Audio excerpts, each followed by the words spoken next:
ವಿಜಯನಗರ ಜಿಲ್ಲೆಯಲ್ಲಿ ಪ್ರವಾಹ ಭೀತಿ ಹೆಚ್ಚಾಗಿದೆ. ತುಂಗಭದ್ರಾ ನದಿ ಪಾತ್ರದ ಜನರಿಗೆ ಎಚ್ಚರಿಕೆ ನೀಡಲಾಗಿದೆ.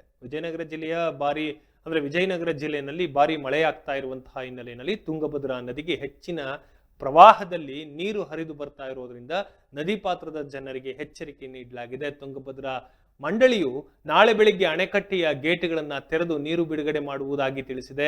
ಶಿವಮೊಗ್ಗ ಮತ್ತು ಚಿಕ್ಕಮಗಳೂರು ಸೇರಿದಂತೆ ಅಚ್ಚುಕಟ್ಟು ಪ್ರದೇಶದಲ್ಲಿ ಭಾರಿ ಮಳೆಯಾಗ್ತಾ ಇರೋದ್ರಿಂದ ಈ ನಿರ್ಧಾರ ಮುಖ್ಯ ಕಾರಣವಾಗಿದೆ. ಅಂದ್ರೆ ಈ ನಿರ್ಧಾರಕ್ಕೆ ಇದೇ ಮುಖ್ಯ ಕಾರಣ ಆಗಿದೆ. ತುಂಗಭದ್ರಾ ಜಲಾಶಯದಿಂದ 12,000 ಕ್ಯೂಸೆಕ್ಸ್, ಭದ್ರಾ ಜಲಾಶಯದಿಂದ 2,000 ಕ್ಯೂಸೆಕ್ಸ್ ಮತ್ತು ವರದಾ ನದಿಯಿಂದ 2,000 ಕ್ಯೂಸೆಕ್ಸ್ ನೀರು ತುಂಗಭದ್ರಾ ನದಿಗೆ ಹರಿದು ಬರ್ತಾ ಇದೆ. ನಾಳೆ ಬೆಳಿಗ್ಗೆ ಒಳಹರಿವಿನ ಪ್ರಮಾಣವು 25,000 ಕ್ಯೂಸೆಕ್ಸ್ ಹೆಚ್ಚಾಗುವಂತಹ ಸಾಧ್ಯತೆ ಇದೆ ಅಂತ ಕೂಡ ಅಂದಾಜಿಸಲಾಗಿದೆ.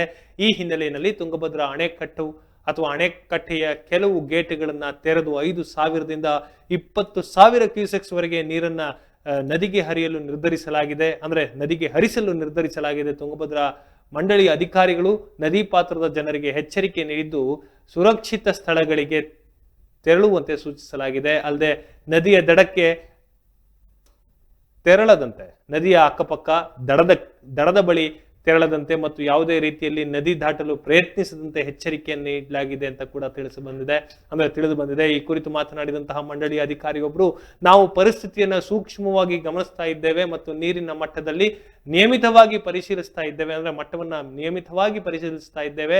ಯಾವುದೇ ಅನಾಹುತ ಸಂಭವಿಸದಂತೆ ಎಲ್ಲಾ ಮುಂಜಾಗ್ರತಾ ಕ್ರಮಗಳನ್ನ ಕೈಗೊಳ್ಳಲಾಗಿದೆ ಅಂತ ಕೂಡ ತಿಳಿಸಿದ್ರು. ಜಿಲ್ಲಾಡಳಿತವೂ ಸಹ ಪ್ರವಾಹ ಪರಿಸ್ಥಿತಿಯನ್ನು ಎದುರಿಸಲು ಸಿದ್ಧತೆ ನಡೆಸಿದ್ದು ರಕ್ಷಣಾ ಮತ್ತು ಪರಿಹಾರ ಕಾರ್ಯಕ್ರಮಗಳನ್ನು ಕೂಡ ಕೈಗೊಳ್ಳಲು ಸನ್ನದ್ಧವಾಗಿದೆ ಅಂತ ತಿಳಿಸಿದ್ರು. ನದಿ ಪಾತ್ರದ ಗ್ರಾಮಗಳಲ್ಲಿ ವಾಸವಾಗಿರುವಂತಹ ಜನರಿಗೆ ಸುರಕ್ಷತಾ ಸ್ಥಳಗಳಿಗೆ ತೆರಳಲು ಸೂಚಿಸಲಾಗಿದೆ.